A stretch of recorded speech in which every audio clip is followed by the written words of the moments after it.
بسم اللہ الرحمن الرحیم۔ جمعے کے دن قبولیت کی گھڑی، جو بھی دعا مانگی جائے قبول ہوگی۔ رسول اللہ صلی اللہ علیہ وآلہ وسلم نے فرمایا، جمعے کے دن ایک گھڑی ایسی ہے کہ جو مسلمان اس گھڑی میں اللہ تعالیٰ سے بھلائی کا سوال کرے گا تو اللہ تعالیٰ اس کو قبول کرتے ہیں، اور آپ نے ہاتھ سے اشارہ کیا کہ یہ وقت قلیل ہوتا ہے۔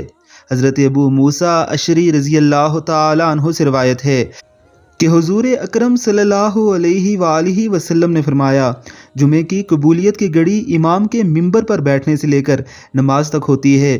جابر بن ابی عبداللہ سے روایت ہے کہ حضور اکرم صلی اللہ علیہ وآلہ وسلم نے فرمایا کہ اس گھڑی کو عصر کے بعد تلاش کرو۔ انس بن مالک رضی اللہ تعالی عنہ سے روایت ہے کہ حضور اکرم صلی اللہ علیہ وآلہ وسلم نے فرمایا، اس گھڑی کو جمعے کے دن عصر سے غروب آفتاب تک تلاش کرو۔ یعنی قبولیت کے یہ دو وقت ہیں، دو گھڑیاں ہیں۔